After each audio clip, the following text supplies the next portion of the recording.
I think it has great potential, but it's in danger of becoming basically the natural, so-called, quote unquote, the natural twin of the pharma industry.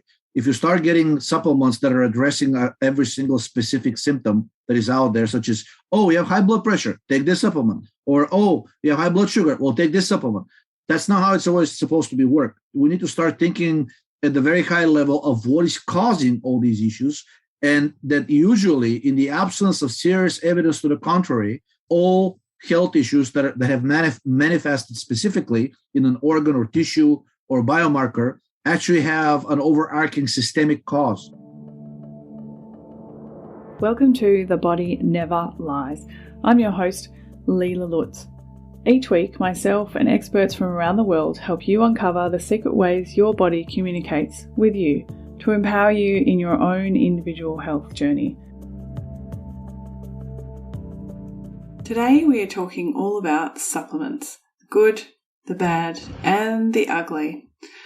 I will often see clients who have seen many people before me, and some will come with a container of supplements that they have either been prescribed or they have looked up on the internet, and they're taking this for that and that for the other. So are they really doing anything, all these supplements? Is it as simple as just looking at your blood tests, hair mineral analysis, whatever tests you're getting done, and saying you're low in vitamin or mineral X, so just take supplement X? Are you wasting your money? Well, today my guest is independent researcher Giorgi Dinkov, who has a focus on biochemistry and physiology. Giorgi has become a great resource for me, which has helped with so many of my clients. And so I wanted his biology and chemistry expertise to talk about all things supplementation. Giorgi Dinkov, thank you so much for coming on The Body Never Lies. I'm so excited to have you for the first time. Likewise, thanks for inviting me. I don't know how you found me, but I seem to be getting more popular in Australia, which is awesome. I love Australia. Well, your products are very popular in Australia. We can talk about why maybe later. But so I'm a huge fan. So I use a lot of your products and help my clients find your products. And what I want to really talk about today is the myth of supplementation. And I think the industry is really interesting, right? At the moment, we've gone from, the allopathic kind of view where you take a blood test and the blood test says X. So we take X. And if you guys want to go back and listen to the podcast I did with Tomo, we talked about how blood tests are done and how we can have a problem with that. But I feel like the functional medicine industry is really just, it's a different product, but the same kind of system. So we take a blood test and the blood test says X, but instead of having a medicine, now we're going to have a supplement. And people have kind of moved towards that, which is, I think, is good in a way. Like, I think we need to move towards more natural things because a lot of us have realized that, medicine hasn't done what it said that we thought it would do. Like, I was just reading a paper this morning that statins have proved little to no effect into what they set out to do. And harmful. Yeah, right. So you have high cholesterol, you're told to take a statin, you take a statin. But now as people going, I have high cholesterol, what can I do naturally? And so they're looking more at supplementation. And especially, and we'll talk about this hopefully a little bit about immunity, especially in the last 2 years, everybody's wanting to know what they can take to boost their immunity. So what do you think the problems are with that? Just how does that even work? Or I have a blood test, I'm low on iron. Here, have some iron tablets.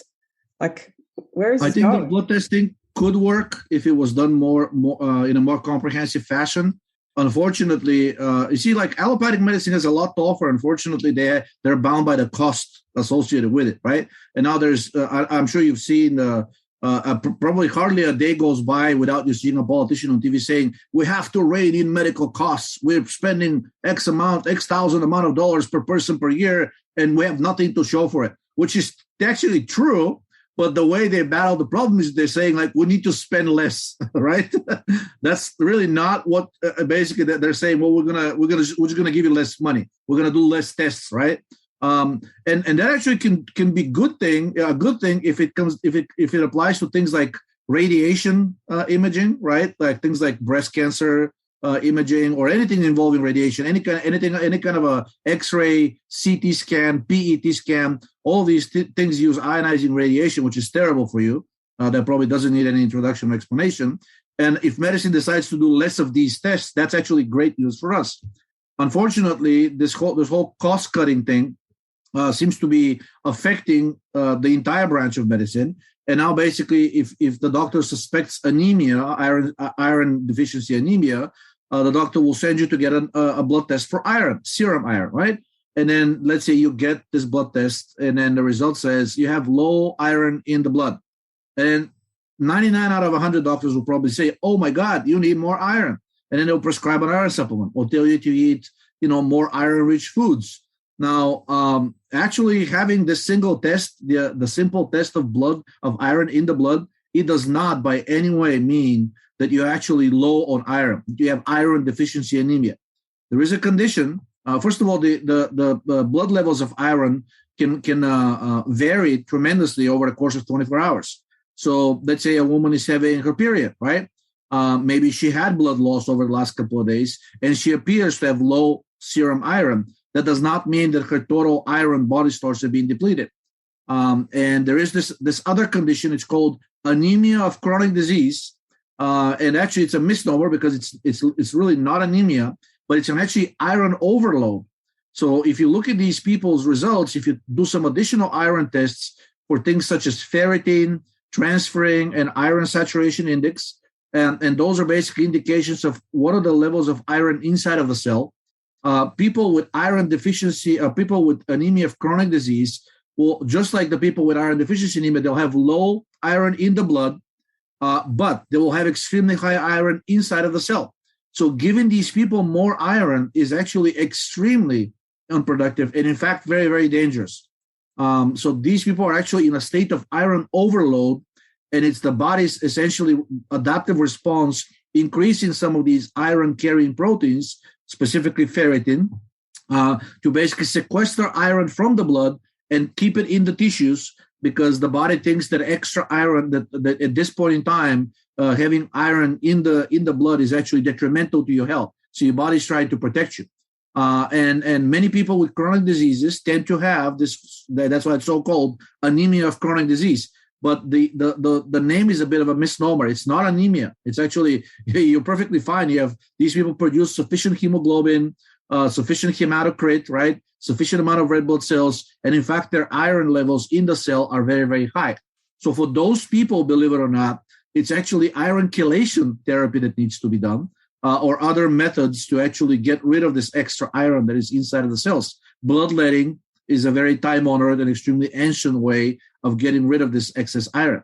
So you see, basically, like when you go to the doctor and you do these tests, the doctor is always basically balancing between giving you all the tests that a doctor thinks they may be applicable, but also capping that or handicapping that by the orders of the state health system or whoever is regulating the medical care in a specific country, saying don't overspend, or in fact, spend the minimum amount of money that you can on this patient. That's how they try to rein in the skyrocketing healthcare costs. But if you look at the actual breakdown of the medical costs, you'll see that it's not really doing these tests that's really contributing so much to the rising healthcare costs. It's things that are used as treatment of chronic diseases. In other words, if you get diagnosed with diabetes, basically, it's the periodic blood test that the doctor will do to see how you're doing diabetes-wise. They're not burdening the health system much. In fact, they're probably less than 1% of the total cost over your lifespan that the healthcare system will experience. Is going about 1% will be due to tests. The rest is the cost of basically long-term chronic medication therapy with anti-diabetic drugs. And the reason the cost of skyrocketing is that these drugs simply don't work. The vast majority of them are treating a symptom. Let's say in the case of diabetes, you're going to go, if you get diagnosed with diabetes, the doctor will say, oh, I need to put you in a drug that lowers blood sugar. However, because the theory behind diabetes is wrong, and now they're chasing the symptom instead of the cause, right? When they give you a drug that lowers blood glucose indiscriminately. These drugs, every single one of them has been shown to raise all-cause mortality and morbidity. So it's going to make you more sick in the long run, which of course means more money spent on you by the healthcare system. Pharmaceutical companies are basically like happy.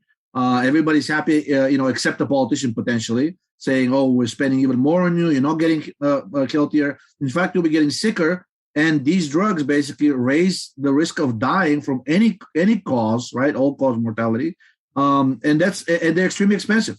So even though medicine for a lot of the conditions that we have, a good thorough blood tests for the important biomarkers will actually reveal a lot. Vast majority of doctors first are encouraged not to spend much time with you because the doctor is trying to maximize the number of patients that a doctor sees because it's for-profit medicine, right? So if you're a private care practitioner, the more patients you see and the more drugs you prescribe, the more money for you. It's that simple.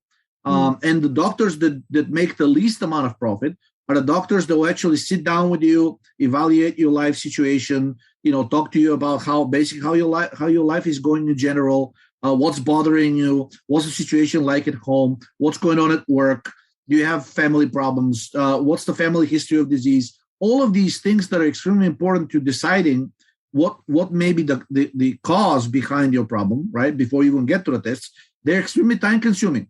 And modern medicine is basically getting shifted in a direction in which evaluating these things is frowned upon. Basically, the doctors are being encouraged to turn into the so-called pill mill. Do a few simple blood tests. If any of them comes back up normal, prescribe a drug that treats that specific problem, and then send the patient on their way. That is a recipe for disaster and skyrocketing medical costs. Because it really doesn't benefit anybody except the producer of those drugs. Even if those drugs were actually meant to do what they're supposed to do and actually are helpful, usually attacking a specific biomarker, only one of them, without taking the whole health into account and really painting a holistic picture, usually addressing only a single biomarker tends to backfire in the long run. There's a famous expression in epidemiology, which is a branch of medicine. It says, the moment a biomarker becomes a target, it ceases to be a meaningful biomarker. So when you look at cholesterol, right, and let's say high cholesterol is known to, in some people to be associated with a higher risk of cardiovascular disease. The moment you start, but that does not mean it's a cause, right? But then the pharmaceutical industry said, oh, we can produce a drug that can lower cholesterol. The moment cholesterol now becomes a target for lowering, right, then it ceases to be a very accurate biomarker because, when a person goes to the doctor, they may forget to tell the doctor that they're on cholesterol-lowering medication. They may have already changed their diet to try to lower their cholesterol. They may be doing a number of different things to target this specific biomarker, even though the theory is not conclusive that this is actually a cause of heart disease, that it should actually be targeted. Right, and as the more holistic theory, which is the metabolic theory, says that cholesterol is simply a sign of declining metabolism, and it's really the declining metabolism that ultimately causes heart disease.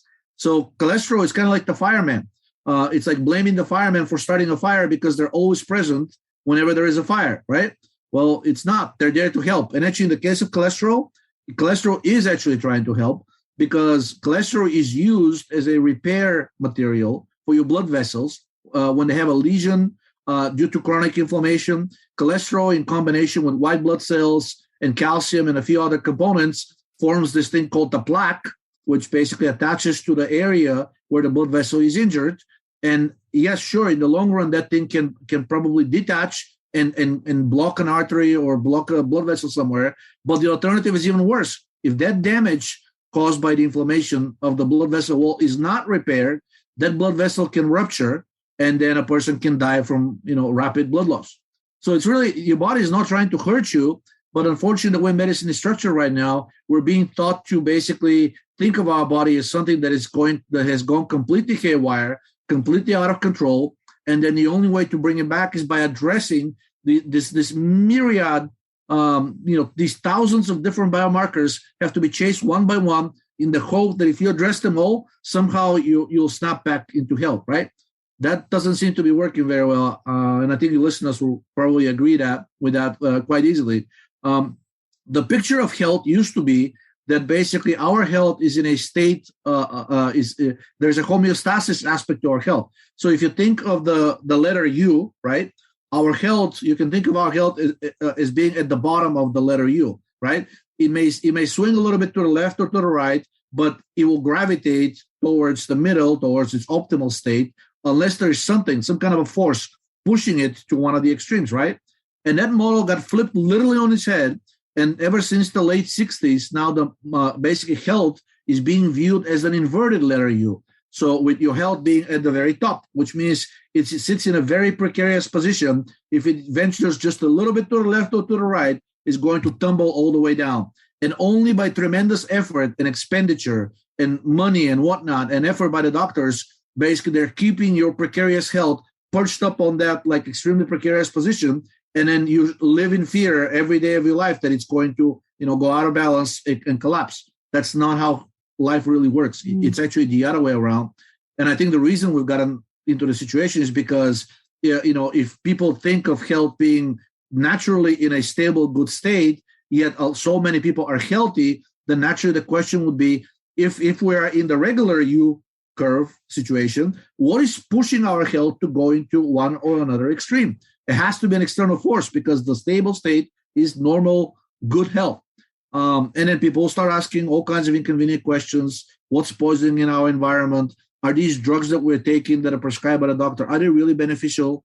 Is my doctor really helping me by doing all of these additional tests? Are these procedures that we're undergoing every year, are they really beneficial? And little by little, basically the public will realize that the medical industry is just that. It's an industry.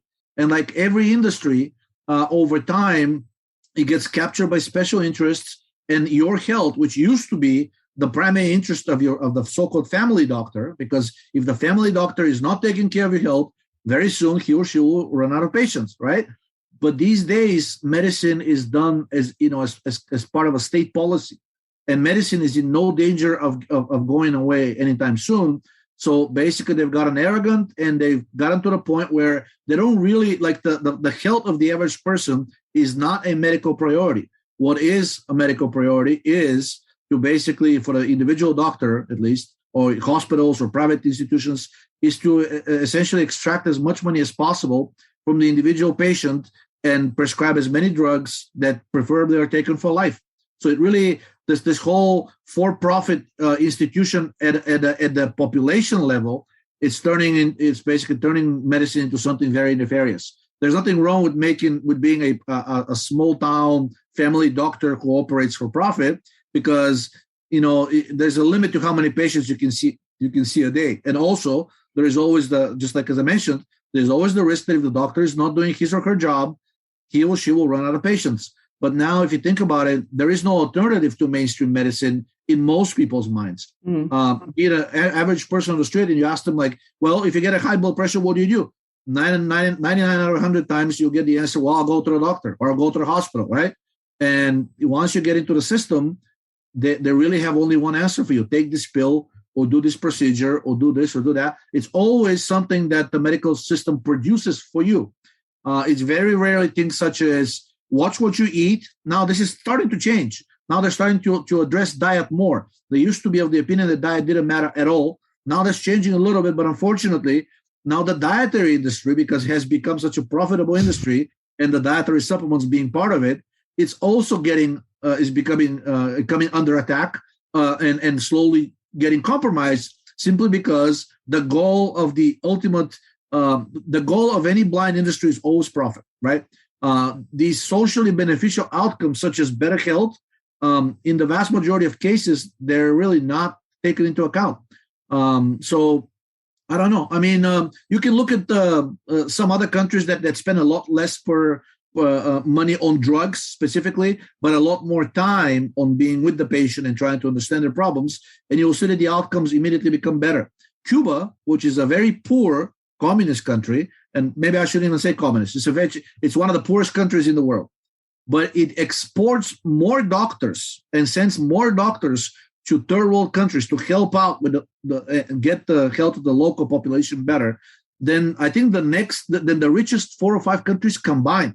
And if you look at Cuba's so-called health outcomes, they're so much better. Then that's probably one of the reasons why you never see an article in the Western press discussing the outcomes of Cuban healthcare, even though it's exactly the same healthcare. I mean, the science behind it is exactly the same as the Western healthcare. But the Cubans have realized that pouring more money into the system tends to over time corrupt it. So what you really need to do is spend more time, right? In other words, encourage doctors to not maximize the number of patients, but optimize the number of patients and maximize the health outcomes. In other words, in many, I think in the Cuban health system, the doctor is actually held responsible for the outcome of his patients. Not every single one, but as an aggregate. In other words, if let's say, a specific doctor has patients that are dying disproportionately more of heart disease than the average for the country, that doctor will probably get disciplined. No such thing in any other country that I know, is a Western country that does for-profit medicine. In fact, the doctor is often completely immune from prosecution as long as the doctor provides the so-called standard of care.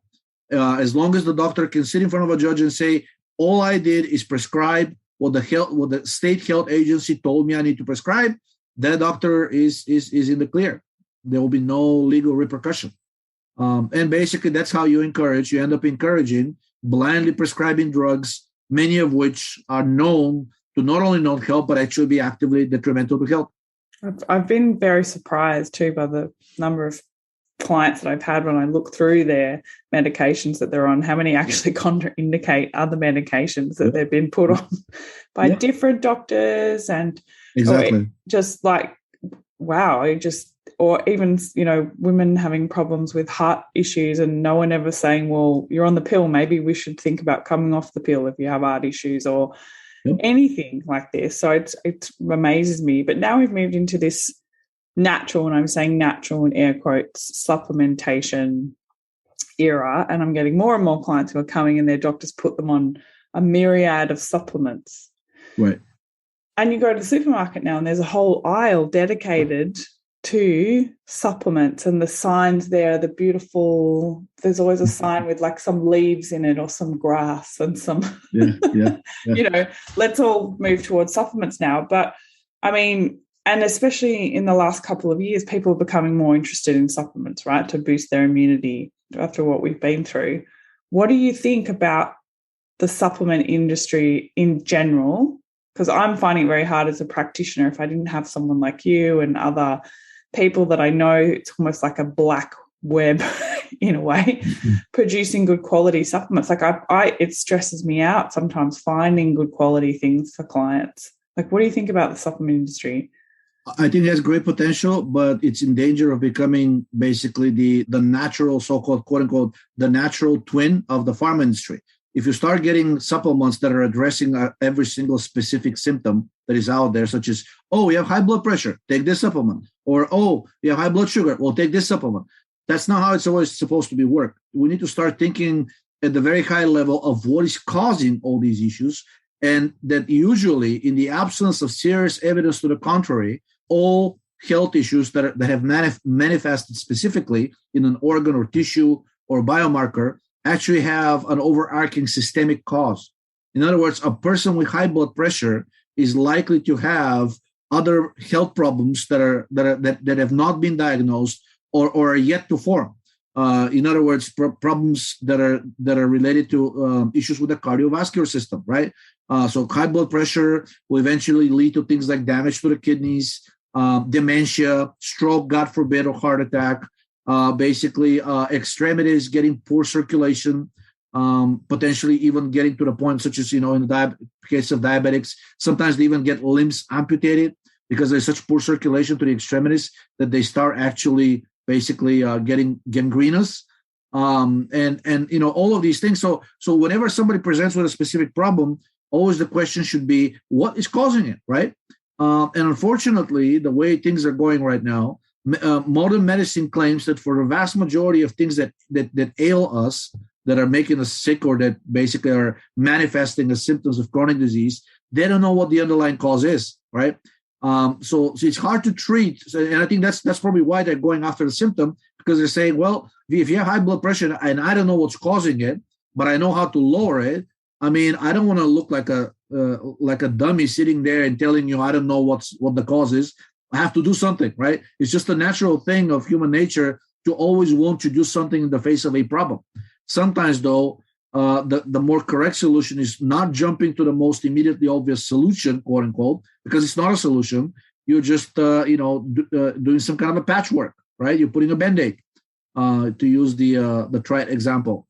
And if you start digging deeper, you will see that a person with a specific chronic health condition, or at least a biomarker that is out of whack, has other issues. And if you keep tracing them up higher and higher, eventually you'll get to the point that you will see the vast majority of people have drastically declining metabolic rate with advancing age. And then, at least in animal studies, taking steps to accelerate the metabolic rate usually leads to the correction of multiple, if not all, of the downstream problems that are being diagnosed as individual diseases, such as a person who presents with high blood pressure, high cholesterol, high blood sugar, potentially calcification of the blood vessels, right? All of these are, risks or symptoms of heart disease and maybe even diabetes. This person in an allopathic system will get put on 20 different drugs to address every single one of these, probably more than one per drug. But in reality, all the studies have shown that if you give this person something as simple as thyroid or magnesium or even aspirin, all of which have the side effects, but it's not really a side effect, it's the main effect, but have a side effect of essentially accelerating the metabolic rate, improving metabolism. You will see that every single one of these interventions tends to improve or even resolve fully all of the issues, the individual issues that this person presented with. So really the goal should be to think systemically, to think as high up as possible in terms of causes. And ultimately, we need to keep in mind that there's strong evidence that every problem that we think of as a problem in the body is actually just a symptom of the body not having sufficient resources to repair a situation that caused damage, right? It could be many things. It could be physical damage. It could be mental health damage, right? You could have experienced some kind of trauma. And then all of these things that leave a mark on us, if the body has sufficient energetic resources, it can usually repair that. That's why I use the analogy of the U letter, right? I mean, yes, some kind of a bad life event can shift you to the left, right? Or you maybe end up in a car accident and it shifts you to the right. But ultimately, with sufficient resources, the body can actually rebalance you and bring you back into, in a situation where your health is good and stable, and you don't need to worry about it every day. So it all comes down to energy. Another analogy that I use with to introduce the metabolic idea is that allopathic medicine operates on the idea of you as a car, right? So you have an engine of the car, you have multiple parts of the car, right? Then you have a gas tank. And then let's say you drive the car, and over time there's a wear and tear. That's what they call it. So the wear and tear of life is ultimately starting to cause problems with certain parts of the car. And allopathic medicine says, well, just like a mechanic, we're going to replace one part, or we're going to try to repair a part, right? But overall, their idea is that the kind of fuel you put in the tank doesn't really determine whether you're going to have a flat tire, whether you're going to have a broken windshield, excuse me, whether you're going to, whether the roof of the car is going to start collapsing. They're saying these two things are completely separate. In other words, structure and function, according to modern medicine, are separate. When in reality, they cannot be separated because one depends on the other and vice versa. And in the metabolic theory, at least the model of the cell that metabolic theory has, is that energy determines, first of all, the cell needs energy in order to actually maintain its structure. So unlike a car, if you inhibit the ability of the cell to produce its own energy, it doesn't really get it from outside. The cell produces its own energy for its own maintenance. Then basically the cell eventually dies and ruptures. So the very structure of the cell, it depends on proper synthesis of energy, right? And that's what we call the metabolic rate. The faster the metabolic rate, the better you produce energy through oxidative metabolism using food as fuel, the more, like, not only the more energetic you will feel, but also the more resources the cell will have to repair itself. And by the way, the more resilient to damage it will be to start with, right? And that's really the big disconnect between the metabolic theory and then the functional and structural medicine, which are now viewed as two independent branches of medicine. As you mentioned before we started recording, now they're starting to talk about functional medicine, right? They've just they're saying, okay, well, if you have a problem and we're going to do all these imaging and all these tests, and if we can't determine that the problem is structural, we're going to chalk it off as functional, and you're going to go and see a functional doctor, right? But really, there should be no such separation. It should be the way things should be looked at is that even though right now there may not be a structural problem, if there is a functional problem over time, it will generate pathological structure, and then there will be a structural problem. So once a regular doctor, if they examine and determine there is no structural problem and send you to a functional doctor, they'll tell you don't come back. It's your issue is not structural, right? But it can become, is what I'm trying to tell you, is that it really comes down to the flow of energy and availability of energy. And then that's what determines both your functioning as an organism and also your structure as an organism, whether you're going to literally start falling apart or get various organs to be failing, just on the very outside, the so-called aging phenotype. It has been shown that it can be actually completely prevented in a species of monkey known as the bonobos. The bonobo is actually our closest genetic relative. It's a type of chimpanzee. And I can send you a study so you can look at it. But basically, they don't age.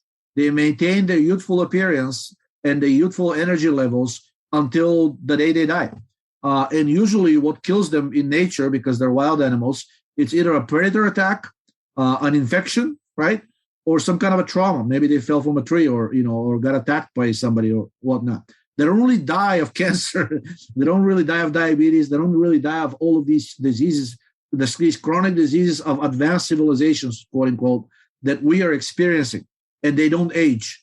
So there's very good evidence that it's the decline of the metabolic rate, which ultimately means the decline in the availability and production of energy, which ultimately is the ultimate cause of any specific disease or symptom your doctor may diagnose you with. And that's a hard one, I think, too, for a doctor, because the metabolic rate is so predetermined by what we eat. Yeah. And in what combinations we eat it. Exactly. That if you're a practitioner like myself or many of my other guests who actually work with people metabolically, you spend a lot of time doing food strategy with them and food logs and looking at all of these things. So I guess you are what you eat, as they say. You are what you eat. But now there's a problem that we're having. It's interesting you were talking about high blood pressure, is that because people are getting the list of metabolic foods and saying, there's a Ray Peak diet, and I'm saying that in air quotes again, and I'm just going to eat the food on the paper, on the list. And now I'm having clients who have high blood pressure on the pro-metabolic diet because not understanding the role of protein, fats, and carbohydrates in the case of high blood pressure, not understanding about oxygen and carbon dioxide and how that is affected by the amount of fat that we eat, the amount of carbohydrate that we eat, the amount of protein we eat. And so then you could explain this so much better than me. So then you can get high blood pressure from eating a healthy diet, in air quotes, because there is an imbalance, an inability to control the levels of oxygen and carbon dioxide in the body, right? And then there's pressure on the arteries because of this imbalance. Yes. So if I can summarize the Ray Peat diet, it will be very simple. It says avoid inflammation, right? Avoid foods that will lead to inflammation.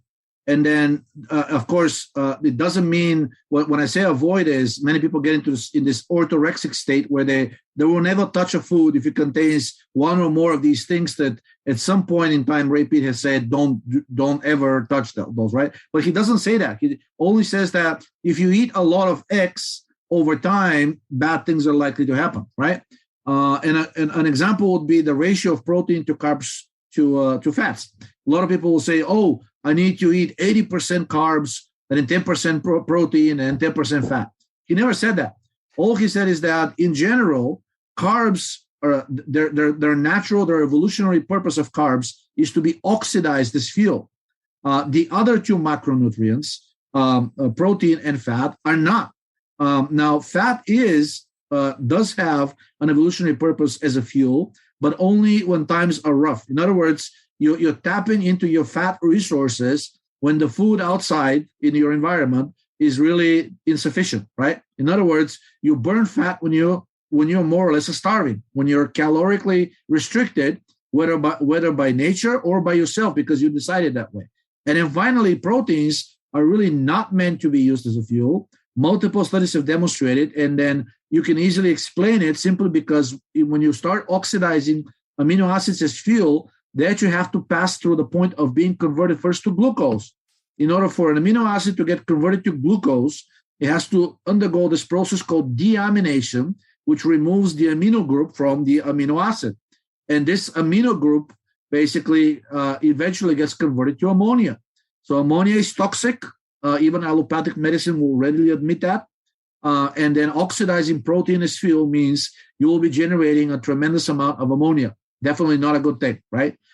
There are multiple studies demonstrating you can actually destroy your kidneys if you eat a sufficiently high percentage of protein without that being accompanied with a sufficient amount of carbs.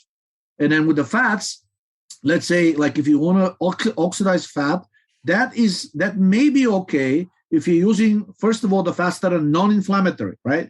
So if you want to eat high-fat diet, you can try it, right? But make sure it's the saturated fats, because the unsaturated fats, first of all, they're even in their natural unoxidized state, they have hormonal effects, and so does protein, and to a smaller degree carbs as well. But fats have a very strong hormonal signaling effect, and the more unsaturated they are, the more estrogenic they are, and the more they promote the effects of cortisol and serotonin. Even as corrupt as or as clueless as allopathic medicine is these days, it has already recognized that high amounts of estrogen, high amounts of cortisol, or high amounts of serotonin, or high amounts of all three is not actually good for health. I think the most common cancer in women is the estrogen receptor positive breast cancer. And it's known that estrogen in high amounts is not beneficial for women. And there are drugs on the market, various drugs, whether estrogen receptor antagonists, selective estrogen receptor modulators, or aromatase inhibitors. All of these drugs target estrogen one way or another, trying to lower it or at least reduce its effect on the organism. So medicine recognizes that basically it's not good to have high cortisol, high estrogen, high serotonin. But if you're eating unsaturated fats, you'll be promoting the effects of these substances and also increasing their synthesis. It's only saturated fat, which is extremely stable, doesn't basically get easily peroxidized. Oh, and I forgot, even if the unsaturated fats, even if you ignore the hormonal effects, they're very susceptible to peroxidation, which means getting attacked by various free radicals inside the body, and in the process getting degraded into these toxic aldehyde products, which are known carcinogens, many of them, right?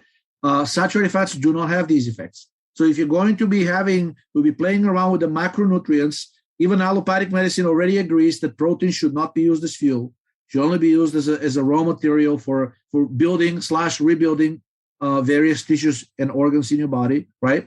And then fat, if you're going to be using for fuel, make sure it's not the inflammatory kind, which is all of the polyunsaturated fats. So in other words, if you're going to be using fat for fuel, use the saturated or the monounsaturated fats found mostly in olive oil, or moringa, I think is another fruit that's common in Australia.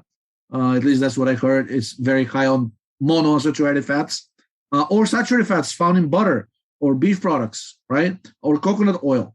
Those are the fats that are stable, and if you oxidize them, at least they will not cause much damage. But ultimately, what you should be using as fuel is carbs. That is their main evolutionary purpose. And really, that's the message of the repeat theory. Be wise about what you eat. Don't be orthorexic. And basically make wise choices with the food that is available to you. We don't live in an ideal world. Nobody can afford to live in a situation where every single thing they touch is pro-metabolic. They're completely free of stress. Nobody's ever bothering them, right? Everything is perfect in the world. I don't even know if such a world would be interesting, but one way or another, we don't live in such a world. So instead of beating yourself over the fact that you had to eat, let's say, salmon fried in butter, but might as well enjoy it and console yourself for the fact that it was fried in butter, right? But it's little things like that. So if you have choice between 5 different foods, choose the least harmful one, and then you still be more on the right track than a person who eats indiscriminately or worse, follows the advice of allopathic medicine, which usually comes down to eat a lot of unsaturated fats, lean meats, muscle meats, which are very high, by the way, in inflammatory amino acids. And then, of course, copious amounts of resistant starch, because it feeds your microflora and is going to improve your digestion. The exact opposite. It will give you an endotoxin load. I just posted an article today on my blog showing that endotoxin is actually probably one of the primary causes of declining cognitive skills with aging. And if you could block endotoxin, you could actually reverse that process. Well, instead of blocking an endotoxin that's already formed, how about not forming it to start with? And the way you avoid forming it to start with is you don't eat resistant starch. You eat you eat easily digestible carbs that can be basically digested and absorbed in the stomach and the upper portion of the small intestine. Anything that makes it undigested to your large intestine, it will become food for the bacteria there, and in the process will generate a lot of endotoxin. So yeah, it's not as strict. The rapid diet is not really as strict as what people imagine it to be, but often they come from a very compromised state of health, in a situation where they have very high stress hormones, very low basal metabolic rate. And when they go into some of the when they go into the rapid diet, initially they tend to put on some extra weight. I myself put on about 20 pounds initially, but gradually I lost virtually all of them. It really, I think the ultimate determinant of whether you will restore your normal weight if you gain it, because some people don't. If you gain extra weight, where you're going to recover and get into a healthier weight, the ultimate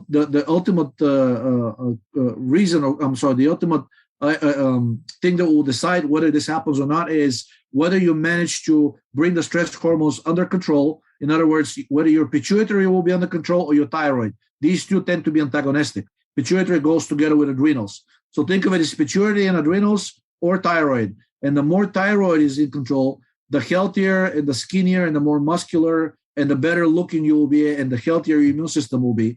Because if the opposite system, the pituitary and the adrenal, they're known to suppress the immune system directly. I don't need to, probably every one of your listeners knows that cortisol is probably the cardinal immunosuppressant and is produced by the adrenal system under the control of the pituitary. So some people initially, especially when they're younger, when they're running on stress hormones, when their cortisol is very high, they feel great. They have this sense of euphoria, but over time, this euphoria turns into mania. And in fact, people get diagnosed with bipolar disorder or acute mania. They get diagnosed in their mid-30s, which is right around the time when the adrenal system shifts towards producing almost only cortisol and doesn't produce any more of the protective hormones such as pregnenolone, progesterone, and DHEA. And this euphoria that people felt initially when they were running on their adrenal system controlled by the pituitary, eventually, basically turns into mania, into mental disease, because basically the protective hormones, the glands that produce them atrophy. The adrenal gland has multiple layers. One layer produces cortisol, another layer produces aldosterone, and a third layer produces dihydroepiandrosterone and pregnenolone.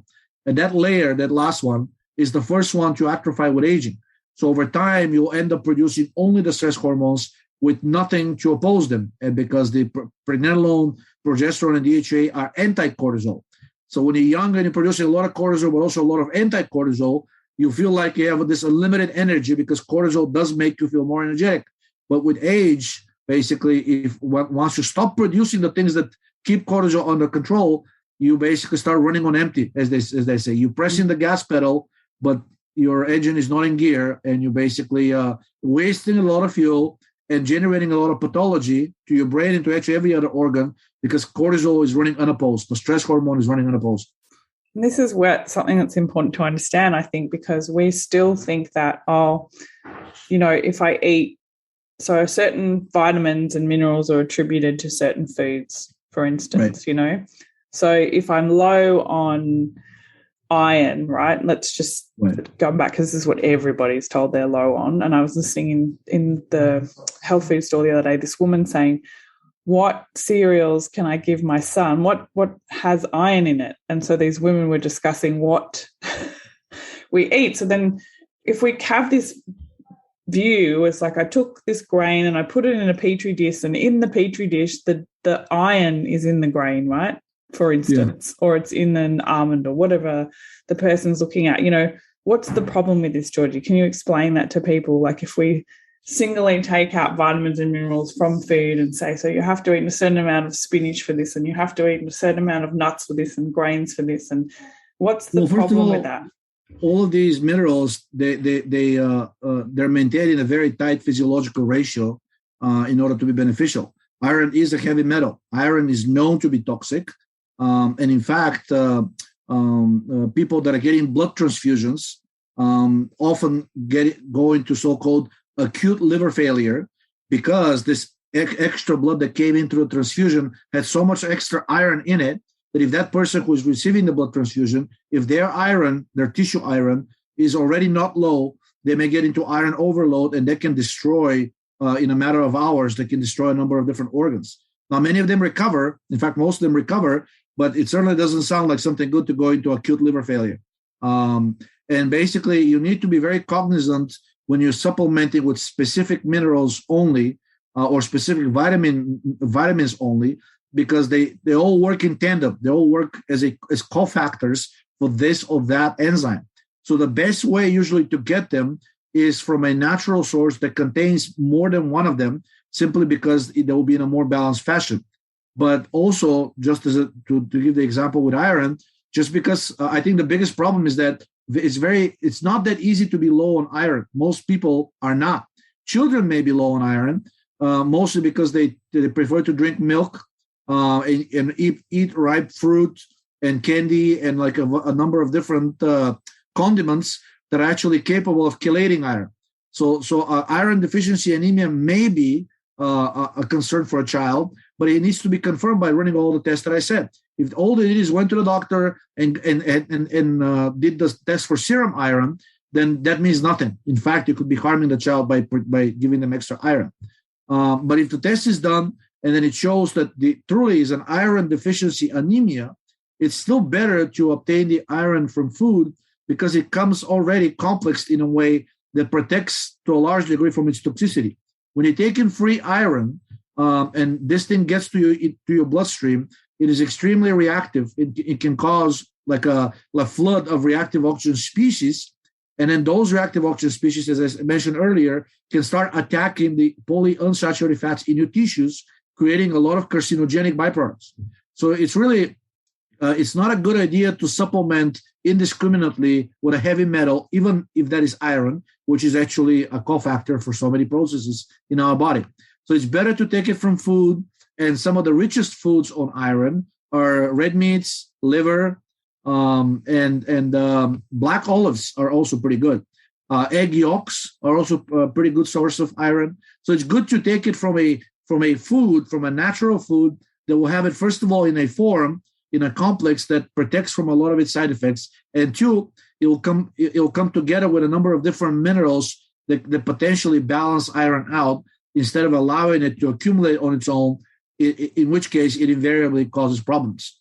So again, we're coming down to this idea of reductionism, which is, I have this one biomarker, the doctor did it, it may mean nothing, right? But even if it does, the solution usually is not to go and address that specific marker, because again, as I mentioned earlier, it stops being very meaningful if you start chasing only that, right? The body is a system. It's virtually impossible to change the levels of iron without also affecting the levels of copper. And the copper and iron in the body are usually antagonistic. So if you're low on iron and you start supplementing a lot of iron, chances are you will displace a lot of copper from tissues, and you may end up in a copper deficiency state, which is dangerous also, because copper is the cofactor for one of the most important enzymes of the oxidative phosphorylation called cytochrome C oxidase. And if you don't have enough copper, you don't produce enough of that enzyme, and you cannot, and without an enzyme, the entire metabolic pathway gets disrupted. But it will happen if you supplement too much iron. So again, I think we need to avoid the reductionism. And when a doctor is trying to do some tests to diagnose a specific condition, we need to always ask the doctor, are those the only tests? Are there any additional tests?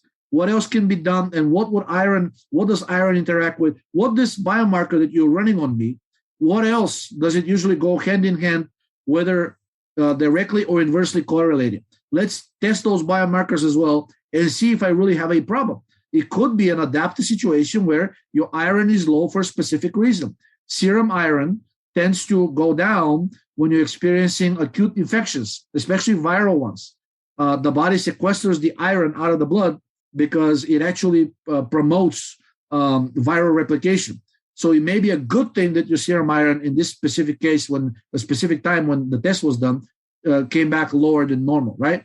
So, avoid reductionism, press your doctor for more information, do a little searching yourself, and you'll discover very quickly that no matter what biomarker you pick, it's almost never a good idea to test that biomarker in isolation, simply because it doesn't provide that much information by itself. It could very well be a healthy, well, I shouldn't say healthy, it could be an adaptive change that the body is doing, trying to help you. The body can only do the body can only help you as much as there is available energy. Normally before going on an intervention to correct iron, the regulations in the United States used to be you have to have 3 consecutive tests which demonstrate low iron. Even that is not enough if you're only using the serum iron test. You still have to do the ones with the ferritin transferrin and iron saturation index, because you need to know what the situation is inside of the body. The same thing applies to many other biomarkers as well. For example, cholesterol. Now it's the classic one that doctors love to lower, but not many people know that actually low cholesterol is one of the most reliable predictors of a future cancer diagnosis. So that's something that needs to be discussed with a doctor. What happens if I lower this thing that you're telling me is coming back high and I lower it, or it's coming back low and you're not telling me to increase it? What happens? Would it affect any other system? Is there any risk to the things that you're asking me to do? And even though doctors, many people think that, okay, if there's iron in the cereal, it's not a big deal. Since it's in the food, it must be safe. That is not the case. There are published case studies of actually toddlers 6 months and older that have gotten iron poisoning from eating cereal. There's that much iron in it. So I'll be very careful with iron, in specifically with trying to address individual biomarkers without the context of the bigger picture, such as what else usually goes with it, right? Is that thing dysregulated as well? And ultimately, is it an energetic problem that's causing this thing that the doctor is trying to reductionally address by giving me this drug or that supplement or this cereal? And if it's an energetic problem, it's better to work on that than trying to correct things downstream. There are potentially infinite number of biomarkers in the body, or at least the combination between them. And I think it's becoming a bigger and bigger quagmire by the day, by discovering all of these new biomarkers and trying to manipulate them, when in reality, they're just a result of something at a much higher level that is being dysregulated. And it usually comes down to poor food, too much stress, and, I don't know, just a suboptimal environment in general. Not enough fun, right? But yeah, stress and too high of stress, not enough rest and fun, and suboptimal food. Those 3 are enough to really wreck your health. So we were talking before, Giorgi, off air about iron and ferritin and the relationship with other systems in the body. Could you, and I know everyone's probably listening going, why is she talking about iron so much? We're just using it as an example, and it is something that's really common to me. That I think the most common blood markers that I get that people are concerned about are low iron, low vitamin D, high cholesterol, when I would say that it's not even that high, but anyway. Have they changed the markers for cholesterol in the States? Have they made them lower? They changed 2 things. First of all, now it's 250 is the upper limit at which they say the doctor needs to prescribe a statin. It used to be 200. So now they're saying if you're between 200 and 250, the doctor shouldn't prescribe a statin. He should still ask you to lower cholesterol through exercise and diet. But basically, they raised the upper limit of medication worthy by about 50 points. Another thing that it is, FDA came out and very quietly said that dietary cholesterol is no longer a risk factor for heart disease. So reversing about a century of public health policy very quietly without any fanfare, any publications. I mean, the mainstream media kind of covered it, but it was really like, it was not front page news, even though it should have been. And they basically said, FDA makes minor changes to its cholesterol recommendations. Minor? They're basically saying you can now eat all the cholesterol you want. It doesn't make the slightest bit of difference for your risk of heart disease. So that's how minor the change was. And the second change is the changing of the cholesterol range, right? And basically, FDA has more or less, the study that the FDA used to say that dietary cholesterol is no longer a risk factor, it also said saturated fat is also not a risk factor. But the FDA chose to ignore that part and only changed its recommendations on cholesterol. So now they're saying, eat all the cholesterol you want, right? Basically, it's not going to, not eat all the cholesterol you want. They're still asking you to restrict it, but they're saying the evidence does not suggest that there's a link between dietary cholesterol and heart disease. After more than a century of saying eating cholesterol kills you, essentially, just like the smoking ads, smoking kills. They used to have the same thing about cholesterol. Not anymore. It's amazing that we've gone on for that many years with this lie about cholesterol. It's really interesting. But yeah, I think in Australia, it used to be 7. Now it's down to 6. We obviously have different measurements in the US. It's down to 6. And now I'm getting clients coming in saying their doctor wants their cholesterol to be in the range of 5. Which is, I think that's dangerous. There's a study that shows that low cholesterol, actually, it's one of the most reliable predictors, long-term predictors of a future cancer diagnosis. 100%. So there is, this, you definitely don't want to be messing with your cholesterol and pushing it too low. Now, too high, it's basically an indication of low metabolic rate, which we kind of touched upon in the last podcast, but it's not the cholesterol itself that's actually causing the problem. It's just a sign. It's like an innocent bystander. It's a sign of a declining metabolic rate and that you're not utilizing it properly. So instead of trying to lower it, because it by itself, not only it's not dangerous, it's actually helpful, and the body needs it as a building block for cells and to repair damage in like blood vessels and whatnot. But basically, it's not dangerous by itself, so it shouldn't be attacked itself, right? We should be looking at the cause of this high cholesterol and addressing that cause instead of addressing the high cholesterol itself. And that cause ultimately is low thyroid, or lower than what we used to have in our younger years. And how does that show up, for instance, in iron and results? So I think most people that get like a low iron on the blood test, as I mentioned before, the blood tests, you have to be careful, because if you only do one test by itself, it's not reliable. It doesn't show you much. There's this condition called they call it anemia of chronic disease that I explained. It's not anemia. It's not an iron deficiency state. It's an iron overload state inside of the cell. But in the blood, iron may be low. And since most doctors do only iron, serum iron tests, if you only get that test and it comes back low, and then basically people give you iron supplement, they're going to make the situation much worse. So what you need to do is serum iron, ferritin, transferrin, and iron saturation index. Only that can show you whether your iron state is really low or high or normal. And only if you have low serum iron combined with low ferritin and low iron saturation, only then you should be considering an iron supplement. In any other case, chances are it's going to do a lot more harm than good. I've never actually seen all of them low, Giorgi. In all You've never seen low what? All of them in combination. I might see a low ferritin. I've never actually seen all 4 of the markers that you're talking about. So which means almost nobody, which means not almost nobody of the people you've seen actually has a true iron deficiency. Exactly. All of them are in probably and in fact, ferritin doesn't have to cross the upper range because they keep changing it all the time.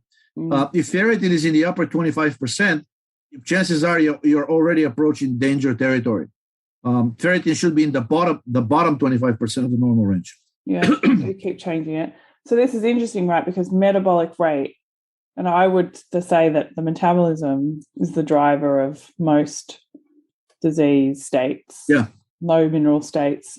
Would you explain, well, first of all, just a quick, for people who are new listening to this, I think everyone's listened to the podcast enough to understand what metabolism is, but a quick summation of metabolism and how having a low metabolic rate or low metabolism or a low thyroid function, I think that's important for people to understand that thyroid function is part of the metabolic system, can deplete us of minerals and vitamins and... Well, these almost all of the minerals in the body are carried by specific proteins. For example, ferritin is the iron-carrying protein, but also iron can also be carried by something else called ceruloplasmin, which is another protein, and it usually carries copper, but it can also carry iron. And these two proteins are produced in the liver. And it's very common in hypothyroid people that pretty much all of the proteins that are produced by the liver, their amount goes down. So albumin is probably the most famous one. Another one is globulin. So in a hypothyroid person, the liver will be under-functioning. And basically in that person, if you test these proteins, they will come back low. So without these proteins, no matter how much of the mineral that you're taking, it will not get quote unquote utilized. It will get absorbed. It will float around in the blood in its free state. For most metals, that's actually quite dangerous because they can generate reactive oxygen species and they can be actually directly toxic themselves to the tissues. Iron is a heavy metal. So if you're taking iron that is not getting properly bound by the iron-carrying protein ferritin, in other words, and shuttled into the cell, then taking iron or having iron float around in its free state in the blood is actually very, very dangerous. So a hypothyroid person will be producing less of those mineral-utilizing proteins, or at least carrying proteins. So these minerals will not be making their way to the cell. In fact, they can be accumulating in the blood because they're not getting utilized. And you can get into a situation where you basically have both an actual deficiency inside of the cell combined with toxicity outside of the cell. And that's really a bad situation, but it happens in a hypothyroid person. It happens with iron, it happens with copper, it happens with zinc, right? It can happen with selenium as well. All of these depend on a specific carrying protein in order to be taken from the blood and shuttled around the entire body to the cells that need them. And in the absence of those proteins, or the production of these proteins is low, then you're getting accumulation of these free metals, and they're all dangerous. Mm-hmm. And so how is the metabolism responsible? As I just mentioned, the production of these proteins depends on metabolic rate. Anything you synthesize, any protein you synthesize, depends on metabolic rate. Your body's ability to generate things or regenerate things, everything takes energy. So if you think of everything the body does as an energy-consuming function, I think it becomes immediately obvious how low metabolic rate, which means low energy, will downregulate everything downstream, anything that requires energy, which is everything. It's so interesting, isn't it? Because even like when you look at that equation for energy, which is glucose plus oxygen equals carbon dioxide plus water ATP. plus ATP. Yeah. We were always taught at school, at university, that that water and carbon dioxide are waste products. It's not. It turns out it's not. It's basically the body rarely generates waste products unless it is under stress. An example of a true waste product would be ammonia. Basically, when you're consuming a lot of protein and you're not utilizing the amino acids for building new tissues, which is what their primary function is and should be, then any excess that the body cannot utilize for building tissues or rebuilding tissues is going to get oxidized as fuel. But in order to get oxidized as fuel, the amino acids first need to have their amino group removed. And then this is the process called deamination. And when you're deaminating amino acids, in other words, when you're preparing to use them as fuel, which is not it's not their physiological function, then you're generating a waste product, ammonia. And ammonia is highly toxic to every organ that it touches. And people with liver disease have high levels of ammonia. People with kidney disease have high levels of ammonia. Ammonia itself can damage both of these organs. but it's above all most toxic to the brain. You can get into something called hyperammonemic encephalopathy, and basically it can damage your brain, make you demented or even insane, simply because there's a buildup of ammonia because either the liver or the kidneys are not excreting it properly. But if you're producing sufficient amounts of carbon dioxide, ammonia combines with carbon dioxide and forms urea, which is not only benign, but it's actually helpful. It has a lot of good physiological functions in the body. So since the production of carbon dioxide depends on the metabolic rate very direct relationship, right? The less carbon dioxide you're producing, by definition, the more ammonia floating around you'll have, and the worse things will be. And how come people aren't utilizing carbon dioxide? Like, say it again. How come people aren't utilizing carbon dioxide? It's not that they're not utilizing; they're not producing it enough. The amount of carbon dioxide produced depends on the metabolic rate. That's where this equation is from. So in other words, the amount of carbon dioxide produced is directly correlated to the amount of ATP produced, right? So 32 molecules of ATP, which is what you produce from oxidizing one molecule of glucose, plus I forget how many molecules of carbon dioxide. This ratio is fixed. In other words, if you're producing less ATP, if the right side of the equation, if the ATP number of ATP molecule drops, so does the amount of carbon dioxide produced as well. So what we have that's really important in that equation is glucose and oxygen. So to be able to have the right amount of glucose, you need to have the right amount of protein, fats, and carbs and calories in your diet. And the amount of oxygen, the oxygen thing that is in that equation on the left side, it refers to oxygen utilization. Oxygen is always present unless you have damaged lungs or something, right? But the ability to utilize it depends on thyroid. That utilization of oxygen, where it combines with the hydrogen from food and forms water, right? That which is the waste product of one of the waste products of the right side. That depends on the metabolic rate. How quickly and how much oxygen you consume and use on a daily basis is a measurement of your metabolic rate. It's crazy, right? That we have been taught this formula so incorrectly as like students. No, I think the formula is correct. It's the way they use it. So the waste, waste product. Yeah, they're not, exactly. So it's a carbon dioxide is only a waste product if the doctor doesn't realize that without carbon dioxide you cannot generate urea. And since ammonia is always produced in the body 24/7 through the breakdown of tissues, there is always some tissue breakdown and there is always some new tissue being built. And the net balance should be in favor of new tissue being built. But there's always ammonia being produced in the body. It's never zero. So if you don't have carbon dioxide, there is nothing to detox that ammonia, and it sits there and poisons you. It's crazy, right? And then you have so many issues. Like I was saying before, I think that, I have a client now who's having massive blood pressure issues and so young, but no one ever looks at her diet and see, she's jumped on the bandwagon of the repeat diet. And what I often find when people jump on the bandwagon of the repeat diet without actually logging and looking at the amounts of foods that they're eating, they can be eating an excessive amount of fat, an excessive amount of calories, and not enough protein, right? And not understanding that you can actually decrease your thyroid function from having the wrong combinations of proteins, fats, and carbs.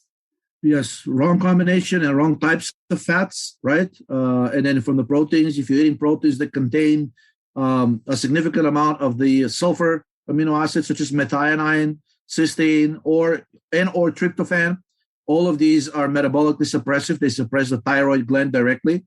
And actually, tryptophan itself, it's the only amino acid that is actually directly carcinogenic.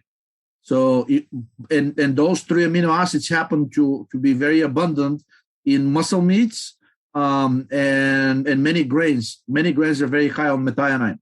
Mm-hmm. So this whole recommendation to eat the resistant starch, the resistant carbs, usually that means people who eat a lot of grain foods to get those resistant carbs. Not only you're causing a lot of endotoxin to build up because of the undigestibility of those carbs, but also you're going to be getting plenty of methionine. There is a human study actually with the obese type 2 diabetics showing that if you restrict their daily intake of methionine to 2 milligrams per kilogram of body weight, which means somebody weighs 100 kilo, they're basically consuming no more than 200 milligrams of methionine daily. Rapid weight loss, rising of the metabolic rate, and resolving of all of the symptoms of diabetes type 2. But see, then people just hear that and go, then I shouldn't eat carbs, Giorgi. Say it again? Then people hear that and they say, well, I shouldn't eat carbs. All carbs are bad. Well, I mean, I always answer with this. If you ever God forbid, if you ever go into the hospital, why is the first thing they're giving you an IV drip of glucose if carbs are so bad for you? Why are they feeding you, I don't know, liquefied chicken or some or canola oil or sunflower oil? It's not. It's almost. I mean, I don't know of a hospital that will do something other than glucose as basically as the first intervention in terms of trying to recover that person. They used to give lactate, called a solution called Ringer's lactate, but they're starting to move away from that because they realized that in some people who are especially compromised and prone to seizures or coming into the hospital with brain damage, if you give them this Ringer lactate, it can actually kill them because of the lactic acid.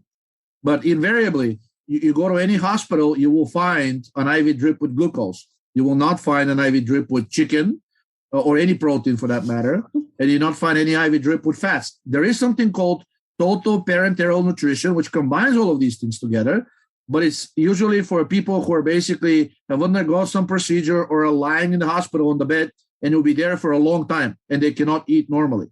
So for those people, they have these complete meals, call them total parenteral nutrition, which are dripping through the IV, but that's only after the effect.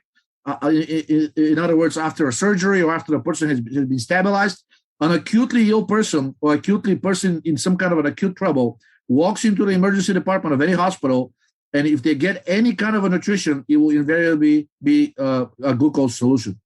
Wow, I never knew that. That's crazy. I didn't think about it like that, I should say. So I want to come back to, okay, we're with this idea of metabolism. So I do use supplements with some clients, and I want the audience to know that and be clear about that. But the supplements that I choose are related to improving metabolic function. And so I want to talk about some of those supplements with Giorgi and improving thyroid function.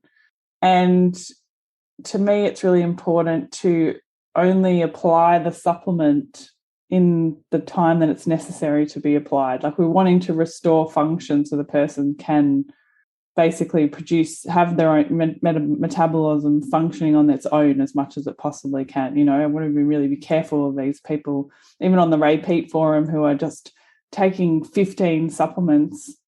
Yeah, that should not be happening. I mean, if the person is that ill, then they need a radical change in their lifestyle, because if you need 15 supplements just to function, something is terribly off, and much more drastic steps, but at a higher level, need to be taken, such as, I don't know, change of a job, change of a location, drastic change in dietary habits, stress levels.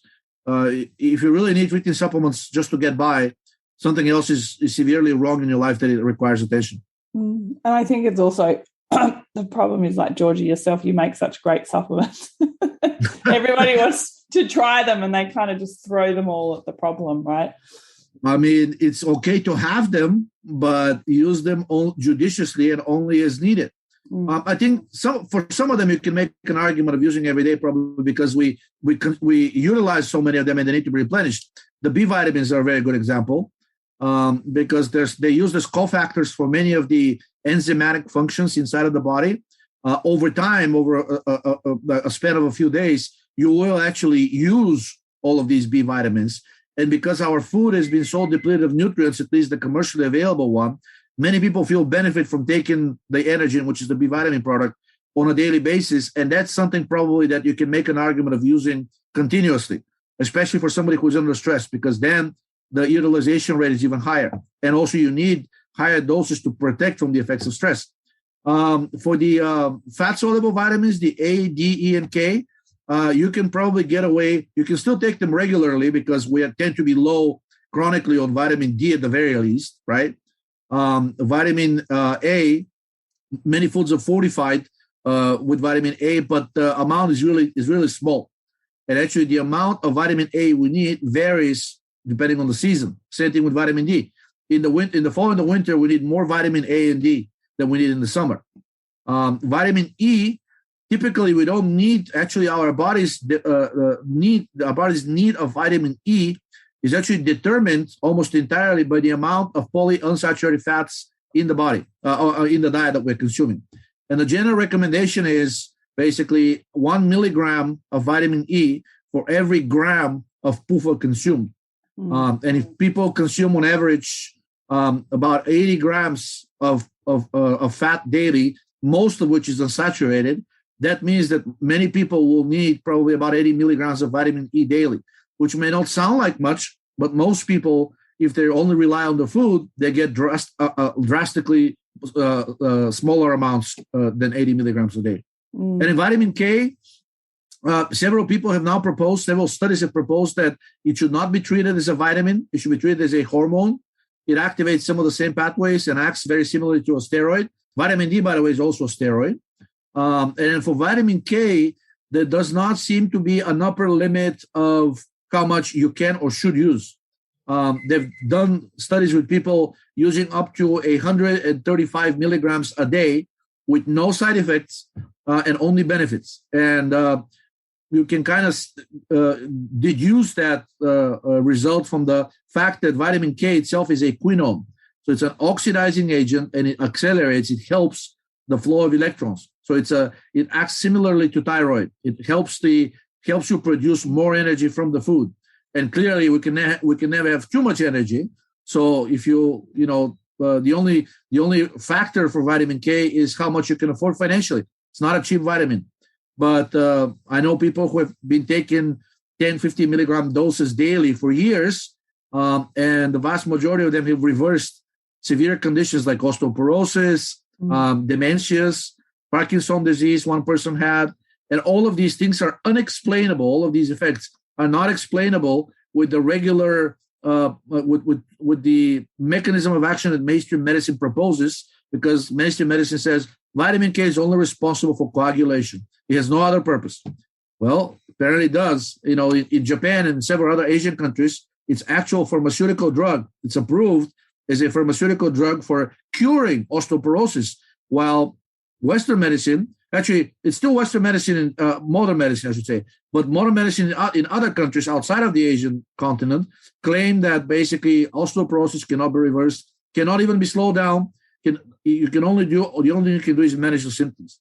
But we have evidence from countless trials conducted in Asia and the general public using vitamin K showing that you can actually reverse osteoporosis. And now several trials have been undertaken in the United States and Australia even, using vitamin K as both prevention and treatment for liver cancer, using vitamin K as a prevention and treatment for a variety of blood cancers, including both leukemias and lymphomas, and something else called myelodysplastic syndrome. And then there's currently a clinical trial ongoing with vitamin K for Alzheimer's disease. So all of these things that currently there are trials for, I already have feedback from quite a few people who have had these conditions and have managed to reverse them with vitamin K. It's amazing, isn't it? Yeah. It's interesting that we have this problem because A, D, E, and K, as you said, are fat-soluble vitamins. They're only absorbed in the presence of saturated fat, which is the fat that comes from animal products. Yeah. So you cannot have them in a low-fat diet as recommended for years and years of trying to lower our cholesterol. So this is where we've come to this problem, right? And you also will never be able to absorb them on a vegetarian diet because there is no saturated fat in a vegetarian diet. Right. Yeah, actually, the fat-soluble vitamins will be absorbed even with unsaturated fat. The problem is if you consume a lot of unsaturated fat, it will essentially remove a lot of the benefit that vitamin E would provide because most of the vitamin will go towards protecting the polyunsaturated fat from peroxidizing. While if you don't consume as much unsaturated fat, but still consume a decent amount of vitamin E, it actually has hormonal effects in the body, the primary one of which is blocking the effects of estrogen at the receptor level. So it acts similarly to a drug very commonly used for menopausal women or women with cancer called tamoxifen, or another one called clomiphene. Both of these are known as selective estrogen receptor modulators, or SERMs. And the reason they're called SERMs is that they're very dangerous drugs because they're blocking the effects of estrogen in some tissues, but in other tissues are actually amplifying it. So when you get tamoxifen for breast cancer, even though it may actually treat the breast cancer and stop it or even reverse it, it dramatically increases your risk of developing ovarian or uterine cancers because in those tissues, it acts like an estrogen. While vitamin E is a pure anti-estrogen, and in any tissue, basically when you take it in any tissue, it has the effects of blocking the effects of estrogen at the receptor level. It's amazing. Tamoxifen is a horrible. My mum took tamoxifen. She had breast cancer. She only took it for 1 month because she couldn't stand the side effects. She had body aches and pains. She had vision problems. And she was like, "This is just not right for me." All of these are estrogenic symptoms, and you never get them with vitamin E. Yes, you may have to take a little bit higher dosage of vitamin E, but it's fairly benign. The only known side effect of high vitamin E doses is the same one as for aspirin. It increases your tendency to bleed, but that can be mitigated by the vitamin K, because vitamin K its name comes from the German word Coagulation, which is spelled with K. And that is its originally discovered function, and it is indeed a very major factor involved in blood clotting. So even if you take a sufficient amount of, a very high amount of vitamin E, there are ways to mitigate its risk. While for tamoxifen, there really isn't. Well, I guess you can take it with vitamin E because it will, in the tissues where tamoxifen will cause issues, vitamin E may be able to prevent some of that from happening. I still find it interesting that we prescribe estrogen for cancer when we know the link between estrogen and cancer. But anyway, Tomo and I talked a bit about that in the menopause episode. But vitamin E is definitely something I ask clients to take. And I think it's really important, people, when you log your food in Chronometer, that you look at your fats. Chronometer is really helpful because it breaks down the fats. And I still want clients to keep their PUFA. You can't avoid PUFA, it's impossible. But to keep your polyunsaturated fats around 4 grams maximum. Yes. And take some vitamin E because, you can mitigate the negative effects of PUFA to a large degree. Yeah. And for a lot of people who were like myself at some point tried vegetarian diets or had diets that were really high in green vegetables or you were formula fed, or you just use the wrong cooking oils, which is most people, right? At some point in their life, they've had that experience, so they're taking vitamin E to counterbalance this life that they've had on PUFA. So you're saying the oils that are using for the formula? Yeah. So in baby formula, there's oils in the formula that are PUFA. There's universally. Soy in baby formula. Canola, rapeseed, sunflower oil. They're basically using the cheapest thing that's available out there, and those are usually the soybean oil and the canola oils. I think there's one formula. Don't freak out if you're listening, everybody. You're having a baby cut. There's one formula that Josh Rubin and Jeannie Rubin used for their baby, and I think it was HIP. So he did a lot of research into finding this formula that didn't have any PUFAs in it. They're in the US and they had to order it from the UK, I think, but it was worth it for their child. Their child was adopted, so they couldn't breastfeed the child. So yes, counteracting that life of being on PUFA. The other things, but B vitamins, I think I want to come back to a little bit because I find them really helpful for gut issues as well. Yeah. How can you explain how that works? I mean, a number of them have anti-inflammatory effects, but also just by being cofactors for the energy-producing enzymes. For example, vitamin B1 is a cofactor for the enzyme pyruvate dehydrogenase, and that's the rate-limiting factor for metabolizing glucose. So in other words, if you take more vitamin B1, or conversely, if you don't have a sufficient amount, it affects directly how much ATP and carbon dioxide you're producing. And then also vitamin B3, niacinamide, is the precursor to the cofactor NAD plus nicotinamide adenine dinucleotide. And that nucleotide and also its reduced form, NADH, are basically the energy exchange molecules through which all energetic processes in the body happen. So NAD is actually the energy carrying molecule, which takes hydrogen away from food, right? And then shuttles it across several steps of this metabolic chain, ultimately the hydrogen combining with oxygen to form water. And basically the NAD and the NADH, the amount of those molecules basically control the speed of the metabolic reaction. But also it's not just the amount of them, but the ratio of NAD to the NADH. Because NAD is the oxidized version of the enzyme, and that's the one which one is capable of carrying electrons. The more NAD you have, the more energy you can carry from food, and there's always an abundance of electrons donated by the food. There's the more NAD you have, the more electrons you can carry from the food to water to form more ATP and carbon dioxide. And then conversely, if you have an abundance of NADH, which means you've taken a lot of electrons from food, but something is happening, and then these electrons cannot be donated to oxygen, which is they call it the terminal electron acceptor. The final step in a metabolic chain is the hydrogen from food combining with oxygen and forming the water. So if you have too much NADH, you cannot get more electrons from the food that you ate. So these electrons are going to build up, and the body has to do something with them. And basically, in the absence of sufficient amounts of vitamin B1, B2, and B3, these extra electrons will be used for things like synthesizing fats or even like building new tissues. But in the absence of a sufficient metabolic rate, you're not producing enough of the factors that are controlling this new tissue that's being produced from the excess electrons from food. So you're going to have this mass, essentially, this tissue that was created, and without control, the only thing you can continue doing is growing. So that's essentially cancer. So you can look at cancer as the attempt of the body to get rid of excess electrons that the body wasn't capable of handling by combining with oxygen for a variety of reasons. Could be a deficiency of vitamins, which are the essential cofactors.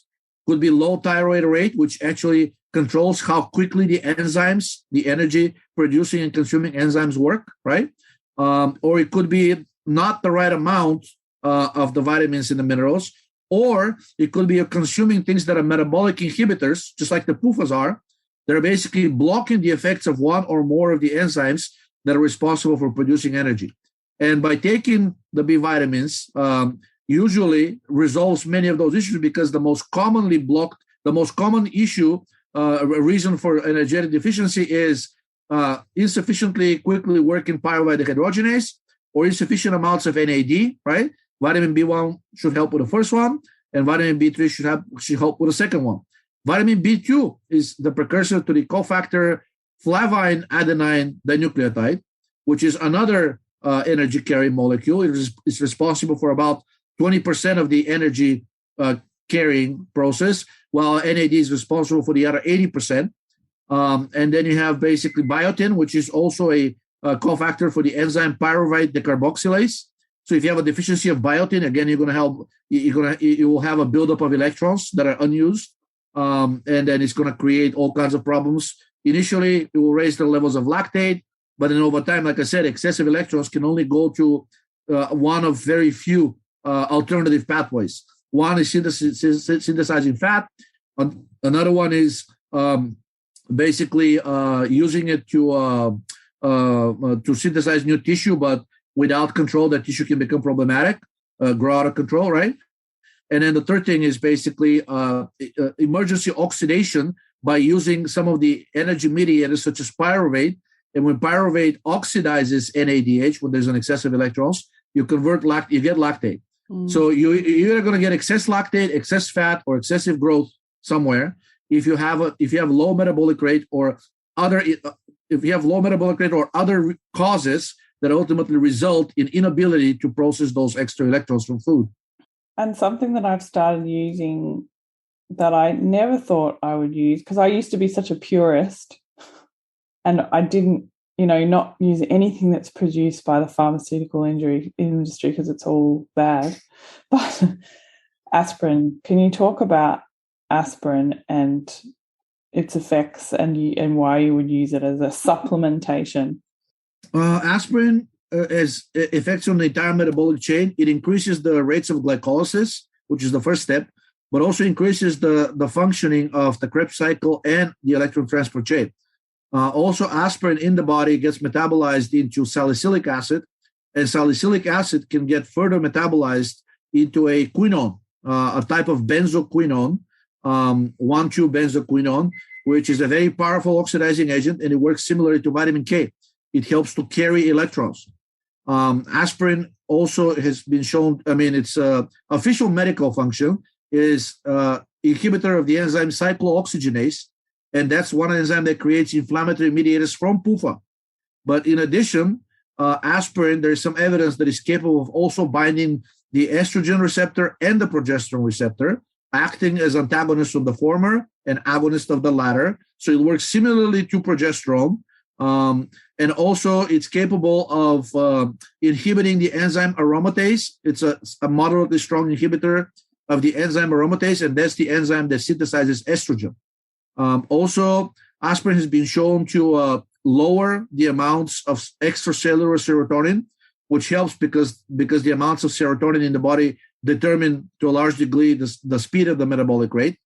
Aspirin also has been shown to inhibit the enzyme that synthesizes cortisol, and cortisol is one of the primary mechanisms, one of the primary stress mechanisms through which the body, instead of oxidizing the food properly and converting it to ATP and carbon dioxide, cortisol is the molecule that tells most of the ingested food to turn into fat. It blocks the effects of insulin and also destroys your lean muscle mass and other tissues as well. So basically, it ends up lowering your metabolic rate. Just like it's a catabolic hormone, it can actually directly shred the thyroid gland, even though it's indiscriminate. It acts catabolically. It causes atrophy in almost every organ/tissue that it touches. And aspirin lowers the synthesis of cortisol. There's also some evidence that aspirin lowers the levels of prolactin, even though the mechanism is not entirely elucidated. But since prolactin and estrogen go hand in hand, my guess is that because aspirin is blocking estrogen and reducing its synthesis, and that has an indirect effect of lowering prolactin, because prolactin is secreted by the pituitary gland under the influence of estrogen. So if you're producing lower amounts of estrogen, in general, you'll be producing lower amounts of prolactin. Really a very, very robust and systemic set of effects of aspirin, many of which are actually still unknown. It's really embarrassing that medicine only thinks of it as an anti-inflammatory drug, which it is, but that's a very small portion of its overall effects. I think the majority of the benefit that aspirin provides comes from its pro-metabolic and anti-stress effects. But it's also become bastardized by the industry, though, because it has so many additives and things in it. Like if you just buy normal over-the-counter aspirin. Oh, yeah, definitely. But I think it's not limited to aspirin. They bastardize almost anything they get their hands on, because the goal for the pharmaceutical industry is always maximum shelf life. So that means they're going to put all kinds of caking agents, preservatives, things that limit the amount of aspirin that gets absorbed, because they're saying, aspirin has these terrible side effects on the GI tract. It's going to make you bleed. It's going to cause all of these issues in your brain and your gastrointestinal tract. So we need to create a sustained release aspirin. Well, it's a really euphemism for buffer the aspirin with something that limits its absorption. So basically, the aspirin travels through your gastrointestinal tract for much longer than non-buffered aspirin, which is the plain one, right? And then recent studies actually show that the buffered aspirin has a much higher chance of causing bleeding than the unbuffered aspirin. And the reason probably is that the unbuffered aspirin gets absorbed very quickly in about 10 to 15 minutes in the stomach, and then doesn't get a chance to damage the intestine further down the road. While the coated one does, because it takes such a long time to absorb. Yeah, that's where that myth came from. Hey, like aspirin was bad for your stomach. It's so interesting. I've had clients that have just had bad reactions in the past from taking just over-the-counter aspirin for that exact reason. It was probably coated with something, or it has some kind of excipient, like silica is a very common excipient. When you're eating silica, you're basically eating powdered glass. I think that should give your listeners a good enough indication of what's going on in their GI tract when they're actually consuming these drugs. And silica is so common. It's actually present in virtually every pharmaceutical drug because it's such a good caking agent. Anti-caking agent. And I posted a recent study on my blog and the forum showing that silica actually, even in much smaller amounts that are actually present in the pharmaceutical drugs, is capable of acting like endotoxin and activating the endotoxin receptor. So by ingesting any of these drugs, you're effectively giving yourself the effects of endotoxin. It's crazy. Yeah. Caffeine. Say it again? Caffeine. What about caffeine as a supplement? Caffeine is great. I think most of its effects come from its pro-metabolic effect, and basically even low doses of about 50 milligrams per dosage have been shown to raise the metabolic rate by about 4 to 5%, and this effect persists for several hours. And other studies have shown that aspirin, another major effect of aspirin is uncoupling. So if you take it in sufficiently high doses, it's going to uncouple the production of energy from the production of heat. So basically, you'll be producing less energy, but a lot more heat. So you can actually have a weight loss effect because it acts similarly to thyroid. In higher doses, thyroid does the same. It uncouples the energy production from the heat production. So most of the food that you're eating goes towards producing heat. So in other words, you have less calories that are really left to be utilized for other things such as synthesizing fat. And uncoupling drugs have been used for more than 100 years as weight loss drugs. The most famous one is dinitrophenol, abbreviated as DMP. And if you Google it, and if you Google that with aspirin, you'll see that they have very similar effects. I posted a study about aspirin acting identically to dinitrophenol when used in a dosage of several grams a day. So caffeine also has an uncoupling effect and also has a direct metabolic raising effect on the cell, even in lower doses when it doesn't uncouple. And the mechanism for that is not entirely known, but it's the suspicion is that basically the cell treats caffeine as a toxin, which actually it is not, but it activates some of those same pathways, and the cell ramps up its metabolic rate in order to get rid of it. So it's like basically giving your cell a little bit of like a wake up kick by taking a little bit of caffeine, but it doesn't have negative effects. Sodium from salt or baking soda has similar effects. It causes the cell to treat it. It alerts the cell, and the cell interprets higher concentration of sodium or caffeine as if it was the presence of a toxin, but it is not, because even very high doses have been shown not to harm the cells. And the cell amps up its production of energy in order to be able to better metabolize and excrete the extra sodium or the extra caffeine. So that's really the main beneficial effect of caffeine. And another one is that it seems to act as an activator of the dopamine system by blocking the adenosine system. Caffeine is an adenosine receptor antagonist, and it's known that adenosine and dopamine are inversely correlated. So if you're blocking the adenosine system, that releases the brakes from producing more dopamine, and dopamine has a number of different benefits for the body. It's responsible for mood, for sexual function, for fertility, for energy levels, for protecting against serotonin, which is another stress hormone. Dopamine also raises your metabolic rate. So caffeine seems to be able to indirectly increase the production of dopamine. And another function that it has, when under stress and only when under stress, caffeine prevents the increased synthesis of serotonin. So that's probably one of the reasons why it's been shown that people who consume caffeine have much lower rates of depression, even if they're under stress. And one theory that's being widely accepted is that the people who are drinking a lot of caffeine are self-medicating. They're sensing that the caffeine is improving the ability of the organism to handle stress.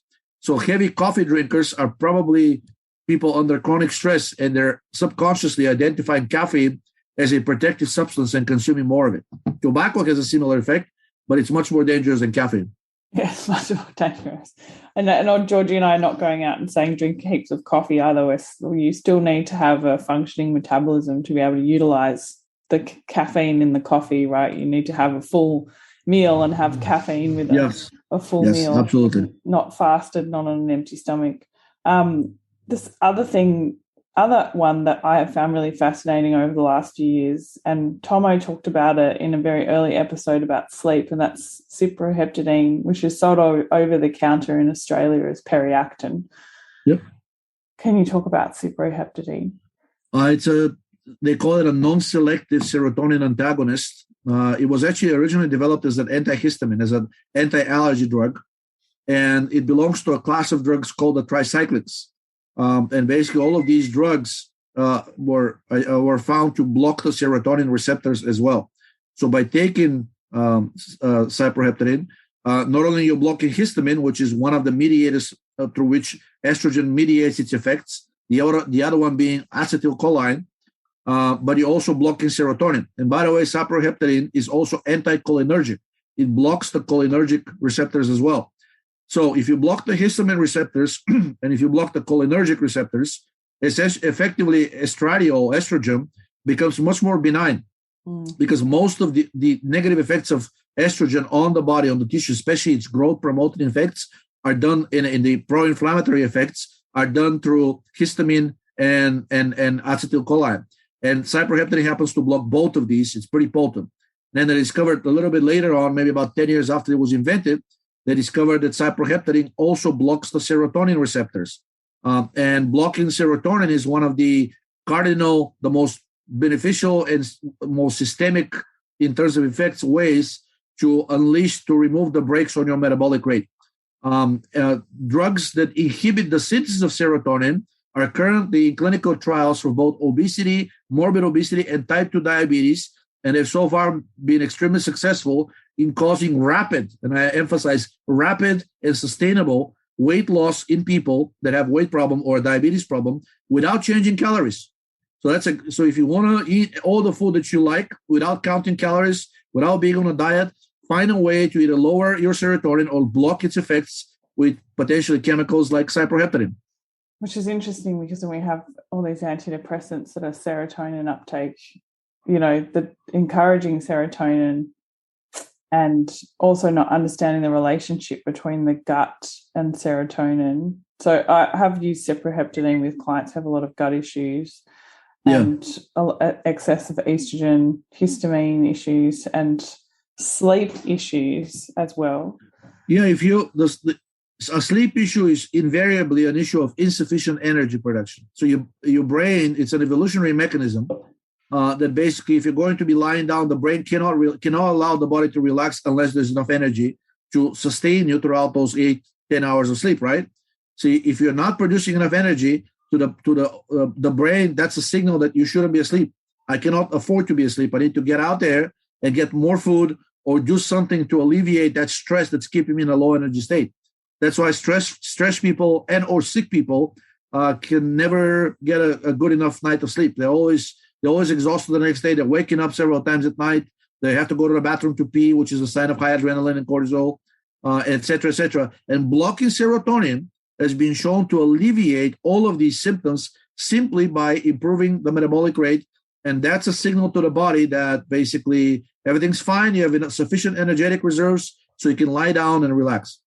It's like Giorgi and I saying, so if you could use cyproheptadine as a sleep aid, but unless you fix your diet and your lifestyle, you're going to have to continue using it, which is not a good thing, right? I mean, you only use these tools as a way to get you out of the learned helplessness mentality, which is at some point when people are, they're not in a good health, they try a few things, nothing works, they're like, to heck with it, they get very depressed, and they kind of start getting into this routinized existence. They go through the motions, but they're not really alive. And the cyproheptadine, and that's caused by serotonin. So cyproheptadine can help you get out of that mentality, but ultimately you should be looking for the causes of you ended up in that state and trying to address them. Very often it's diet. Another common reason is an extremely stressful job or lifestyle, which often are self-imposed. Just the whole thing of no pain, no gain. Well, there may be some truth to it. A lot of people take the extension of that as true, and it isn't, which is more pain equals more gain. That second part is definitely false. What I love about your products, Giorgi, is that they're all liquid. And I have noticed very much from having a client who's taking a tablet form that was prescribed by their doctor, even something like progesterone, and then we switch to a liquid form, there's a completely different response. It affects the absorption rate, and with liquids, basically, the body, the digestive tract is really meant to absorb liquids more so than solid food. And it's not a coincidence that if you feed people with compromised digestive function, if you feed them regular food, they can't absorb it. But then if you puree it and feed it to them, then you get a much better absorption rate. It's the same thing with the supplements. If it's in a liquid form, ionic form, it allows for much better absorption. It's especially true for the minerals. So if you have a liquid calcium supplement or magnesium supplement or sodium, which is such as the baking soda, it's much better absorbed in this form than if it was taken as a solid. Especially in that beginning phase is when you are restoring metabolic function and you do have lower gut function. Yeah. People are taking all these supplements and not able to absorb them, like you say. What I also like is that you can really control the dosage, because something like cyproheptadine, like one periactin capsule over the counter in Australia, is too much for so many people. It's like you literally need a quarter of a tablet. Yeah. Or, if you're taking it for something, prophylactically for some time, even like I've had clients who use 1 or 2 drops of your cyproheptadine and they can feel an effect, rather than getting this tablet and having to cut it into 8 pieces to be able to. Yeah. And you never know whether it's uniformly distributed in the tablet. So by cutting it to 8 pieces, you may have one piece that has a lot more of it than basically another one. While with liquid, it's uniform. Exactly. Are there any, you have an entire range of supplements and I use quite a vast range of your supplements. I think it's important to work with a practitioner. There's plenty of metabolic practitioners out there who are actually looking at your food log and looking at your temperatures and pulse and saying, let's try this thing, supplement or intervention, and actually look at the data and see that it's having a positive effect, rather than just go and buy 10 things and try all the 10 things at once. So I think that's really important. It's expensive as well. You can't just go around taking supplements willy-nilly. They're expensive. Yeah, and you should study, look at the studies that are behind them that basically used to, support of their usage, and decide, because very often these studies will do comparison between different supplements, between different treatments. And then you can find out, yes, you have to spend some time, but it's better to spend it up front and decide which one is most likely to be helpful for you, rather than just randomly trying a large number of them and wasting a lot of time and effort on a trial and error. And would you say as well, Giorgi, like we're so complex, like you never know, it's like taking the general prescription for thyroid issues is thyroxine. And that's based on the assumption that every person who puts that thyroxine in their mouth will have the same reaction, has the same process, has the same, like it's just not that simple, right? Like it's absurd. And they even assigning the same dosages when it really should be, even at the very basic level, the drug should be assigned based on a metabolic rate and based on a body weight mass. And they're not doing that. I've known every doctor that I know that prescribes thyroxine in the United States. They will basically give you, there are different doses, but they'll say 50 milligrams for virtually everybody except an extremely obese or heavy person, which is just not right. There's a specific amount of thyroxine that a body can utilize daily. Anything in excess of that tends to convert to reverse T3, which has an anti-thyroid effect, right? So really the way this should be done is they should have a multiple dosage availability, maybe in 5 or 10 milligram increments. And then the doctor should weigh you, determine your metabolic rate, and then come up with the closest dosage that applies to you specifically. Because right now, the only supplements, the only doses that I've seen are 50 milligrams and 100 milligrams. And that's a huge gap, right? You can have a person who needs 75 milligrams. If you give them 50 milligrams, they're not going to respond properly. Their TSH will not decline the way it should decline. Their metabolic rate will not improve properly. If you give them 100, they may be converting 25 milligrams of that, so 25%. it's not only wasted, it can be dangerous and actually lower the metabolic rate. Yeah, so I've seen sometimes doctors will prescribe 100 milligrams on one day and 50 milligrams on another day. You're supposed to alternate. I mean, that's their way of trying to gauge the correct dosage, but it's a very crude way and ultimately backfires. I mean, I don't know of a single person who responded well to T4 only. They either eventually ended up somehow cutting the tablet and dosing it themselves the way they felt the best effects, or they had to move to a combination of T4 and T3, or some of them who are severely hypothyroid only responded to T3. It's interesting, and you can't. By the way, I need to go. I need to go in about right. 2 to 5 minutes. No, you're good. We're wrapping up. So, Giorgi, I just want to say I really appreciate all your work. You're just out there researching and publishing. So, I encourage everybody to check out Giorgi's website and his blog. You know, you guys have to do your own research. You have to read up on things. If you want to become empowered with your health, you need to think, should I be spending money on this supplement? I mean, even my husband, bless him, the other day came home with some vitamin C and I picked it out and I threw it in. I said, tell me what the first ingredient is. And he said, oh, it's ascorbic acid. I said, that's not vitamin C. That's the shell of vitamin C. Throw it in the rubbish bin. You know, so so much stuff is being thrown at us.